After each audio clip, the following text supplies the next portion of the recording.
Assalamualaikum warahmatullahi wabarakatuh. Perkenalkan, nama saya Wanri dengan NIM 18073027. Di sini saya akan menjelaskan tentang jenis-jenis layanan bimbingan konseling. Yang pertama, layanan orientasi. Layanan orientasi adalah layanan bimbingan yang dilakukan untuk memperkenalkan siswa baru dan atau seseorang terhadap lingkungan yang baru dimasukinya. Pemberian layanan ini bertolak dari anggapan bahwa memasuki lingkungan baru bukanlah hal yang dapat berlangsung dengan mudah dan menyenangkan bagi setiap orang. Layanan orientasi di sekolah. Bagi siswa, ketidakkenalan atau ketidaktahuannya terhadap lingkungan, lembaga pendidikan atau sekolah yang di sekolah baru dimasukinya itu dapat memperlambat kelangsungan proses belajarnya. Bahkan lebih jauh dari itu, membuatnya tidak mencapai hasil belajar yang diharapkan. Adapun hal yang harus diperhatikan yaitu yang pertama, program orientasi yang efektif mempercepat proses adaptasi dan juga memberikan kemudahan untuk mengembangkan kemampuan memecahkan masalah. Yang kedua, murid-murid yang mengalami masalah penyesuaian ternyata kurang berhasil di sekolah. Yang ketiga, murid-murid yang mengalami masalah penyesuaian ternyata kurang berhasil di sekolah. Yang ketiga, anak-anak di sekolah sosioekonomi yang rendah memerlukan waktu yang lebih lama untuk menyesuaikan diri daripada anak-anak kelas sosioekonomi yang lebih tinggi. Menyesuaikan diri daripada anak-anak di kelas sosioekonomi yang lebih tinggi untuk lingkungan sekolah, misalnya materi orientasi mendapatkan penekanan adalah yang pertama, sistem penyelenggaraan pendidikan yang umumnya. 2. Kurikulum yang ada. 3. Penyelenggaraan pembelajaran. 4. Kegiatan belajar yang diharapkan. 5. Penilaian atau ujian kenaikan kelas.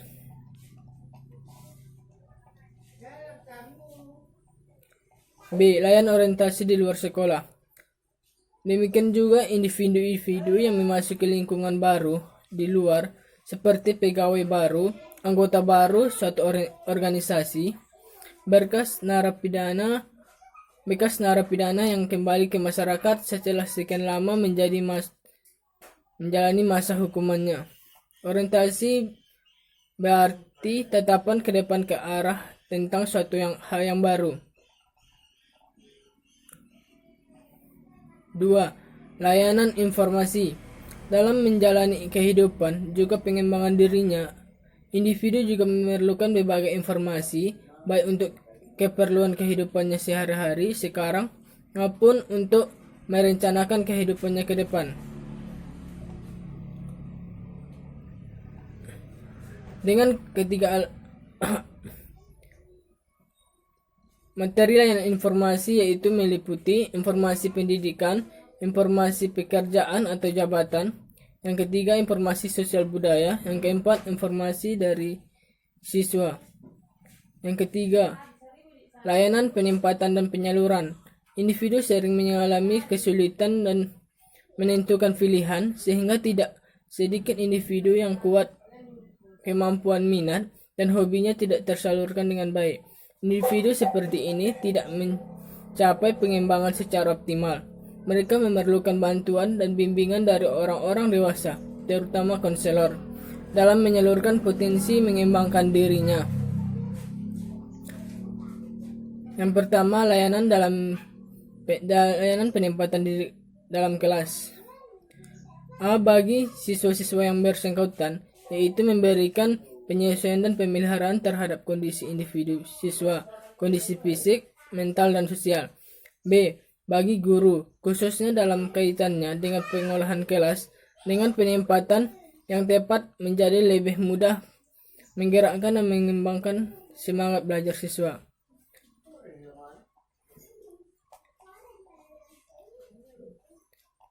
Yang kedua, penempatan penyaluran ke dalam kelompok belajar.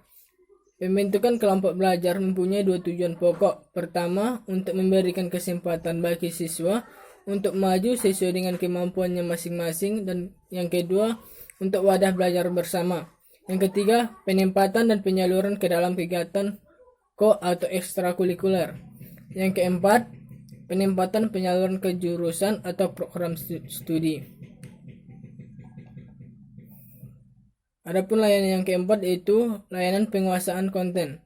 Layanan penguasaan konten yakni layaknya konseling yang memiliki klien mengembangkan diri berkenan dengan sikap dan kebiasaan belajar yang baik, materi pelajaran yang cocok dengan kecepatan dan kesulitan belajarnya, serta berbagai aspek tujuan dan kegiatan belajar lainnya. Dalam pengembangan dan hidup individu, menguasai berbagai kemampuan ataupun kompetensi. Layanan yang kelima yaitu layanan konseling perorangan. Konseling individual adalah proses belajar melalui hubungan khusus secara pribadi dalam wawancara antara seorang konselor dan seorang klien. Konseli atau klien mengalami kesukaran pribadi yang tidak dapat memecahkan diri sendiri. Kemudian ia meminta bantuan konselor sebagai petugas yang profesional dalam jabatannya dan mengetahui keterampilan psikologi. Konseling ditujukan kepada individu yang normal yang menghadapi kesukaran yang mengalami masalah pendidikan, pekerjaan, sosial di mana ia tidak dapat memilih dan memutuskan diri sendiri. Layanan yang keenam yaitu layanan bimbingan kelompok dan konseling kelompok. Ciri-ciri kelompok. Meskipun satu kelompok terdiri dari sejumlah orang, tetapi kelompok bukan sekedar kumpulan sejumlah orang. Sejumlah orang yang berkumpul itu baru merupakan lahan bagi terbentuknya kelompok. Beberapa unsur perlu ditambahkan apabila kumpulan sejumlah orang itu hendak menjadi sebuah kelompok. Unsur-unsur tersebut dapat paling pokok menyangkut tujuan, keanggotaan, kepemimpinan yang akan diikuti. 2. Bimbingan kelompok. Layanan bimbingan kelompok adalah layanan bimbingan yang diberikan kepada sekelompok siswa untuk memecahkan secara bersama-sama masalah yang menghambat pengembangan siswa. Yang ketiga, konseling kelompok. Strategi berikutnya adalah melaksanakan program BK adalah konseling kelompok. Konseling kelompok merupakan upaya bantuan kepada peserta didik dalam rangka memberikan kemudahan dan pengembangan dan pertumbuhannya. Adapun layanan yang ketujuh yaitu layanan konsultasi. Layanan konsultasi adalah layanan konseling yang dilaksanakan oleh konselor terhadap seorang pelanggan, disebut konsulti, yang memungkinkan konsulti memperoleh wawasan, pemahaman dan cara-cara yang dilaksanakannya dalam menangani kondisi dan atau permasalahan pihak ketiga. Layanan yang kedelapan yaitu layanan mediasi. Layanan mediasi yaitu layanan bimbingan dan konseling yang dilaksanakan konselor atau guru terhadap dua orang atau lebih yang sedang dalam keadaan saling tidak menemukan kecocokan. Ketidakcocokan itu menjadi mereka saling berhadapan dan saling bertentangan serta saling bermusuhan. Adapun layanan yang kesembilan yaitu layanan advokasi.